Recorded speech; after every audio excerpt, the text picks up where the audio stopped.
अस्सलाम वालेकुम जो प्रोग्रामर्स, कैसे हो तुम सब यार। आज की वीडियो से हम बहुत अहम टॉपिक कवर करने वाले हैं, वो which is test data. Test data हम मोस्ट इम्पॉर्टेंट है लॉन्ग के परस्पेक्टिव से। मैं आपको अभी से ही बता रहा हूँ, ये आज की तारीख आप याद कर लेना। ये जो मैंने पिछली वीडियो में आप लोगों को लॉन्ग बताया है, और अब जो हम डेटा कवर करेंगे, ठीक है, इसमें से ही इंशाल्लाह लॉन्ग लगेगा अगर फर्स्ट चैप्टर में से लॉन्ग बनता है, ठीक है। और उसके बाद वीडियो के एंड में थोड़ा सा शेड्यूल के बारे में बात करना है चैनल के, उसको मैं टाइम स्टैम्प लगा लूँगा। जिसने वीडियो देखनी हो वहाँ तक देख लेना, बाकी अदरवाइज़ आपकी मर्ज़ी है। सो बग़ैर बोले वीडियो करते हैं शुरू। मतलब बोलेंगे तो सही, लेकिन समझ रहे हो बात को। अच्छा यार, शुरू करते हैं जी, ठीक है। टेस्ट डेटा को यहाँ पर मैं आऊँगा, ठीक है। और मैं जल्दी से मैं ओपन कर लेता हूँ। आज हम पता कर आज हम चलें यार, इसको मैं क्रॉप करता हूँ क्योंकि खोलने में बहुत टाइम लगेगा। Okay, test data. एक मसले को हल करने के बाद इसको टेस्ट किया जाता है, हल दुरुस्त है या नहीं। मैं यहाँ पर हूँ, I am covering this topic. अगर ये लॉन्ग में आता है तो आपने ऐसे लिखना है, ठीक है। एक मसले को हल करने के लिए सबसे पहले आपने इसका पॉइंट लिखना है, हमें ज़रूरत होती है बस। अगर आपने एग्जांपल देनी है, अगर टाइम है तो ठीक है, अदरवाइज़ कोई मसला नहीं है। बस इसमें बेसिकली ये कह रहा है कि आपने जब एक इशू को सॉल्व कर लिया, लेट्स सपोज आपने शादी में जाना था और आपने कपड़े वगैरह पहन लिए, मसला आपका हल हो गया कपड़ों वगैरह का। आप मिरर के सामने खड़े होंगे और आप देखेंगे यार हाँ अच्छा लग रहा हूँ कि नहीं। तो बस बेसिकली बात ये करना चाह रहा है, ठीक है। नीचे आता हूँ मैं, आपने ये लॉन्ग के हिसाब से बता रहा हूँ। टेस्टिंग की अहमियत। किसी भी मसले के हल के दौरान होने वाली गलतियों को मालूम करना बहुत ज़रूरी है। जाहिर सी बात है यार, जब आपने एक प्रोग्राम, आपने एक सॉफ्टवेयर बना लिया है, उसकी गलतियाँ भी तो आपको देखनी है ना, कि कहाँ पर मैं गलती कर रहा हूँ, कहाँ पर क्या इशू आ रहा है। तो बस यही बेसिकली बात करना चाह रहा है, ठीक है। बहुत ज़्यादा ज़रूरी है इससे हल मज़ीद बेहतर बनाना इससे हल मज़ीद बेहतर बनाना है। अगर एक शख्स किसी मसले का हल बताता है, दूसरा शख्स इस हल को कारोबारी मकसद के लिए इस्तेमाल करता है, वो जो भी आप कर सकते हो, वो एग्जांपल दे सकते हो कोई भी, लेकिन इससे हल मज़ीद बेहतर बनाना है, ठीक है। ओके, ये चीज़ नहीं करनी है, ये सारा नहीं करना, ये आपको करने की ज़रूरत नहीं है, ये कोई इतना इम्पोर्टेंट नहीं है। वैसे पढ़ लेना। यहाँ पर हूँ अब मैं, टेस्ट डेटा की एग्ज़ाम। अब जब हमने कोई टेस्ट डेटा आ रहा है ना, डेटा के ऊपर हमने टेस्ट करना है, ठीक है। अब कंप्यूटर के पर्सपेक्टिव से देखते हैं, ज़रा कंप्यूटर की तरफ आते हैं। डेटा आपको मैंने बताया था लेक्चर 1 में, ठीक है ना, कि क्या होता है। अब वो डेटा आ गया ना, थोड़ा सा मैं रिवाइंड करवा देता हूँ कि डेटा कुछ भी हो सकता है। डेटा आपका जो कॉलेज का तो नहीं, स्कूल का कार्ड अगर आप लोगों का बनता है तो उसके अंदर आपका सब डेटा वो आता है कि यार आपका नाम क्या है। जैसे मेरा नाम अयाज़ है, मेरा जो बना हुआ यूनिवर्सिटी कार्ड, इसके अंदर ब्लड ग्रुप, मेरा नंबर, कॉन्टैक्ट नंबर, ठीक है, और उसके बाद मेरा डिपार्टमेंट, ये सब कुछ मेंशन किया हुआ है, ये मेरा डेटा है, ठीक है। अब जब डेटा आ गया, इसको हमने टेस्ट करना है। किसी भी हल की क्वालिटी, यहाँ पर हूँ मैं, किसी भी हल की क्वालिटी को बेहतर बनाने के लिए मुकम्मल और मतवाज़ी टेस्ट डेटा बहुत अहमियत का हामिल है, ठीक है ना। समझ रहे हो इस बात को। किसी भी हल की क्वालिटी, मतलब कि हल की क्वालिटी आपके सॉफ्टवेयर को बेटर बनाने के लिए, आपने जो प्रोग्राम लिखा होगा, आपने व्हाट्सएप बना लिया, उसको बेहतर बनाने के लिए उसकी टेस्ट लाजमी करना चाहिए। जैसे हम गेम्स जब बनाते हैं ना, तो उसको पहले टेस्ट लाजमी होती है वो गेम, कि यार इसमें क्या बग्स क्या आ रहे हैं, एरर क्या आते हैं। आपने बग्स का नाम सुना होगा। बग्स बेसिकली कहते हैं उसमें मिस्टेक्स क्या आ रही हैं, तो उसको बग्स को हम वो करते हैं, सॉल्व करते हैं। ओके, दुरुस्त टेस्ट डेटा, ठीक है। ये आप कर लेना यार, यहाँ तक कर लेना। ये लॉन्ग में अगर आता है तो ठीक है। ये टेस्ट डेटा इस तरह की इनपुट पर मुश्तमिल होता है जो एक एल्गोरिदम के तकाज़ों के आइन मुताबिक होती है। मतलब कि आपने एक व्हाट्सएप बना के एल्गोरिदम, अगर आपको एल्गोरिदम याद होगा जो हमने पढ़ा था, वो आपके दिमाग में है, तो हम उस एल्गोरिदम के हिसाब से ना बिल्कुल वही उसको इनपुट देते हैं। जो है ना, जो हमने जैसे व्हाट्सएप बनाई है, हम उसको मैसेज टाइप कर रहे हैं, ठीक है, हम उसके कॉल कर रहे हैं, हम बिल्कुल दुरुस्त इनपुट डेटा दे रहे हैं। हमने कैलकुलेटर बना लिया, उसको हम बिल्कुल सही नंबर दे रहे हैं कि 2+2=5। ये इसका पॉइंट का मकसद है, सिर्फ ये पॉइंट्स जहन में रखने हैं आपने, सही है ना। ये पॉइंट आपने जहन में रख लिया ना, आप इसको खुद ब खुद डिफाइन कर दोगे अगर आपने ये वीडियो पूरी देखी है तो, ठीक है। ना दुरुस्त टेस्ट डेटा, अब मैं आपको वैसे ही बता देता हूँ। हम इसको, ये बुक से हमने रटी रटाई बातें नहीं करते। ना दुरुस्त टेस्ट डेटा के अंदर क्या होगा कि आपने अगर कैलकुलेटर बनाया है, अब वो है सिंपल कैलकुलेटर जो कि सम करता है, सब्सट्रैक्शन करता है, मल्टीप्लिकेशन करता है, डिवीजन करता है। अब आप उससे कह रहे हो कि log 8 बताओ मुझे क्या है, अब ये तो नहीं होगा ना, तो गलत हो जाएगा। कैलकुलेटर आपको एरर दे देगा कि भाई ये तो मुझे तो पता ही नहीं है। आपके अब एग्ज़ाम में कोई ऐसा सवाल आ जाता है जो आपके आउट ऑफ सिलेबस में, आप तो मैं कह रहा हूँ तिल मिला उठोगे कि भाई ये तो हमें पढ़ाया ही नहीं। आपके टेस्ट में आ जाता है कोई सर ऐसा कोई क्वेश्चन देते हैं, आप तो कहोगे सर हमें तो ये पढ़ाया ही नहीं, हमें तो पता ही नहीं है कैसे होगा। तो बेसिकली यही ना दुरुस्त टेस्ट डेटा का काम है। बाउंड्री टेस्ट डेटा, इस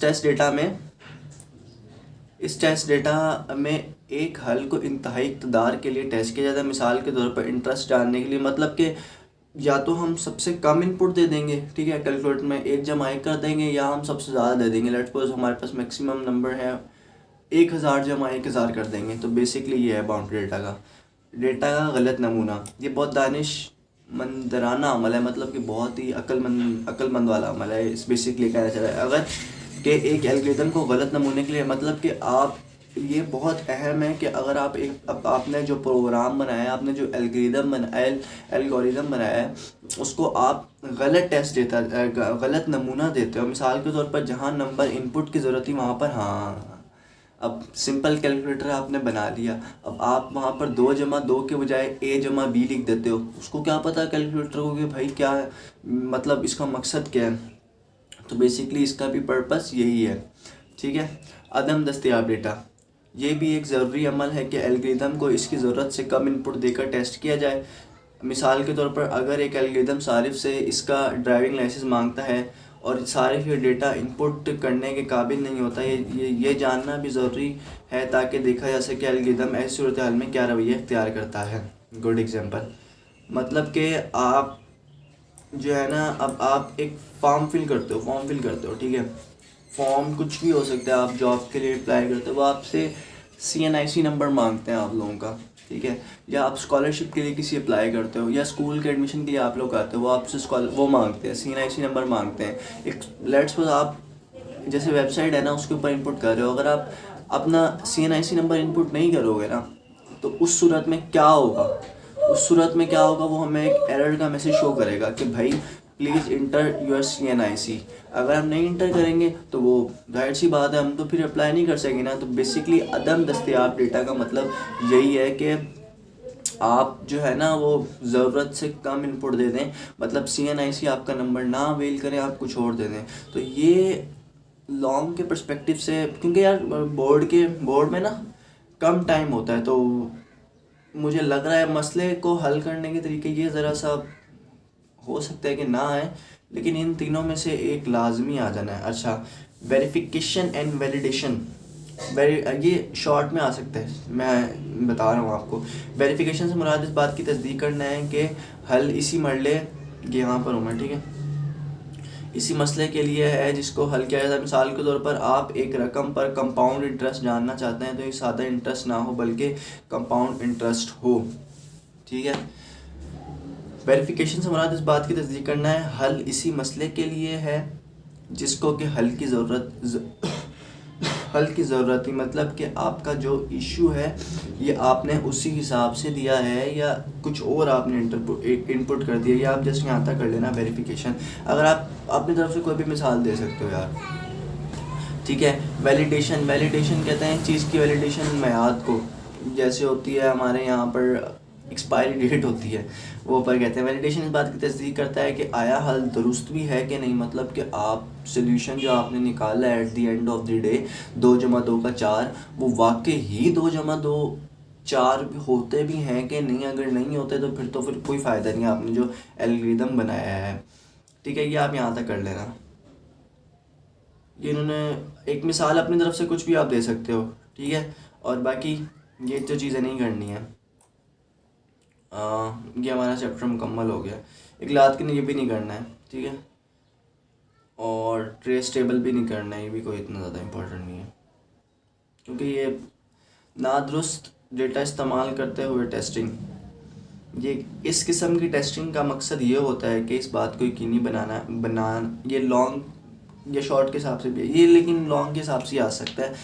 इस यहाँ पर हूँ मैं, इस किस्म की टेस्टिंग का मकसद ये होता है कि इस बात को यकीन बनाना होता है कि जो एल्गोरिदम गलत इनपुट को भी मुस्बत अंदाज में हैंडल कर रहा है। मतलब कि अगर 2-2 का आंसर 0 आना चाहिए, वो 2-2 का आंसर 0 ही दे रहा है, मतलब बिल्कुल सही प्रॉपर वर्क कर रहा है। हैंडल करते हुए सारिफ को पैगाम देता है इनपुट दुरुस्त नहीं, लेकिन बैक टाइम ये भी कह रहा है कि इनपुट दुरुस्त नहीं। मिसाल के तौर पर अगर आप एक एल्गोरिदम आपके उम्र दिनों में मतलूब करें, मगर इसका मतलब है कि आप एक जो अपनी उम्र है उसको दिनों में मानना चाहते हैं, और आप अपनी तारीख़ पैदाइश इनपुट के तौर पर दे सकते हैं। मतलब कि मेरी DOB है 13 मार्च, तो मैं 13 मार्च लूँगा, तो एल्गोरिदम असूली तौर पर सही नहीं चलना चाहिए, लेकिन तो एल्गोरिदम को असूली तौर पर सही नहीं चलना चाहिए।